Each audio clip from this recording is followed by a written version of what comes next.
Hello everyone, welcome to SolarWoo's channel. Hong Kong has been ranked the freest economy in the world for decades, praised for its low taxes, open trade, and light regulation compared to other global financial centers. For many years, it was the textbook example of free market capitalism in action. But here's the twist. Being called the freest economy doesn't mean everything is privately owned or completely free of government involvement. In fact, when you look closer, the government in Hong Kong owns or directly controls a surprising amount of the essentials that people rely on every day, from transport to water to housing. What's even more interesting is when you compare it with the United Kingdom, where the government plays a smaller role in ownership, even though Britain is usually thought of as far more socialist.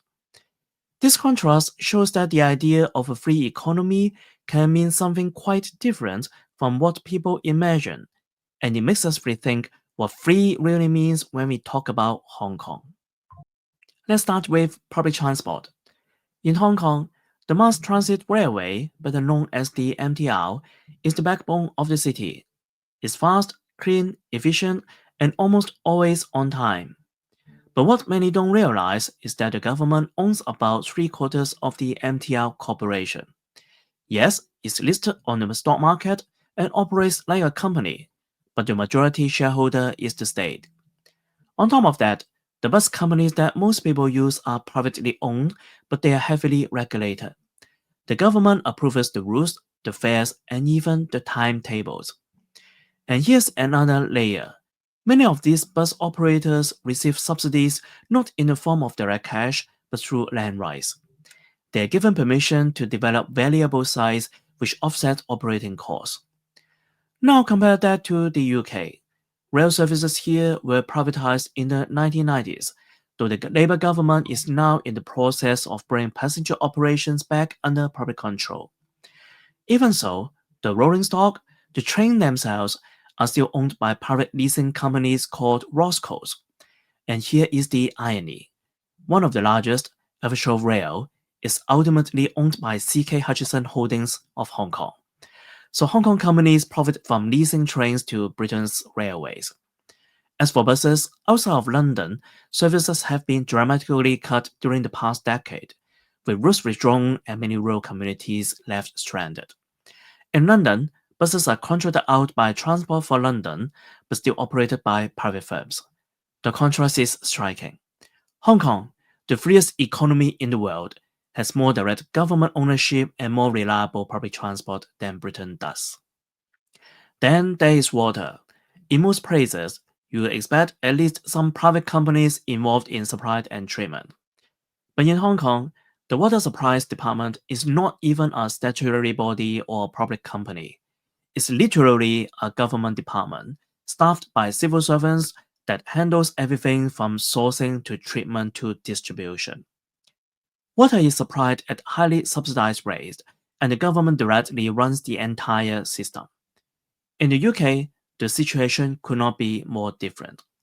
England and Wales privatized water in 1989, creating regional monopolies like Thames Water and Severn Trent, which are now privately owned and funded through customer bills. Scotland and Northern Ireland kept their water in public hands, but even there, they operate as government-owned corporations rather than government departments. So if you are living in Hong Kong, every drop of water that comes out of your tap is run by the government. If you are in England, it comes from a private monopoly. That makes Hong Kong's setup look a lot less free market than its reputation suggests. Energy is another case where government involvement is far from invisible. Hong Kong has two major electricity companies, CLP Power and Hong Kong Electric. They are private companies, but they operate under what's called the scheme of control. This is a framework where the government caps their profits at a fixed rate of return on their assets. In other words, they can only make a certain percentage of profit, and if they want to change their tariffs, expand their generation capacity, or shift towards renewables, they need government approval. It's a duopoly, but one whose profits and activities are tightly bound by regulation. Compare this to the UK, where energy supply is liberalized. There are dozens of electricity and gas suppliers competing, though in practice most people know the big six names. Profit caps don't exist in the same way, though regulators do set consumer price caps. Interestingly, the UK system is seen as more competitive, yet customers often complain about high bills and confusing tariffs.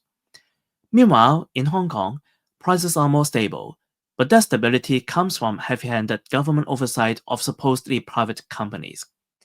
Again, the freest economy looks anything but free when you dig into how essential services are controlled. Air travel is no exception. Hong Kong International Airport is operated by the Airport Authority Hong Kong, which is wholly owned by the government. This body manages everything from terminals to runways to leasing retail space. The airport is one of the busiest in the world and generates billions in revenue, but none of it is run by private owners. In the UK, airports are almost entirely private.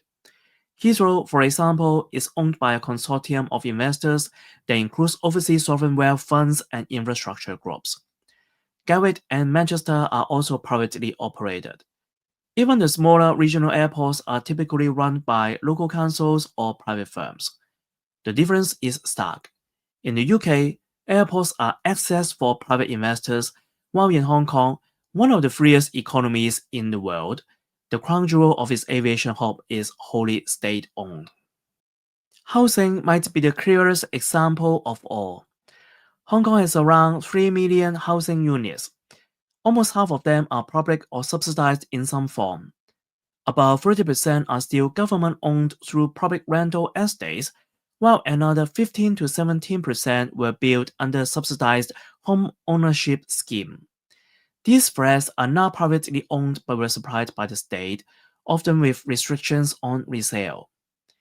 In the UK, by contrast, public housing has shrunk dramatically since the 1980s, when Margaret Thatcher's right to buy sold off millions of council houses. Today, only about 17% of housing in the UK is social housing, and most new supply is left to private developers. The irony is hard to miss. Hong Kong, the world's freest economy, is also one of the largest landlords in the developed world. When you look at all these sectors together, transport, water, energy, airports, and housing, it becomes clear that the label freest economy doesn't mean minimum government ownership. What it actually means in Hong Kong's case is that the private sector faces low taxes, light bureaucracy, and open trade policies. But when it comes to the fundamentals of daily life, the government is everywhere. Sometimes it owns, sometimes it regulates, sometimes it controls profit margins or land development. Compare that with the UK, which is often described as a mixed economy leaning towards social democracy. Yet Britain leaves far more of its essential services in private hands. The contrast shows that freedom in economic rankings is about ease of doing business, not about whether the government owns infrastructure or housing. So the next time you hear that Hong Kong is the freest economy in the world, remember that it doesn't mean people live in a land of pure private enterprise. The buses you take, the water you drink, the electricity you use, the home you live in, and even the airport you fly from, all of them have the government's fingerprints on them. In many ways, Hong Kong is freer for investors and corporations, but for ordinary residents, the state is an ever-present landlord, regulator, and service provider. Privatisation makes sense if and only if there is genuine competition.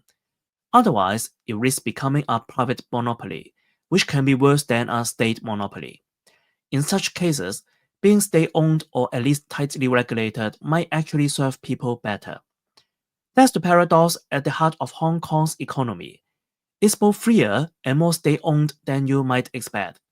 And that paradox is worth keeping in mind when people talk about free markets and government intervention. Thanks for watching, and if you enjoyed this breakdown, don't forget to like, subscribe, and share with your friends.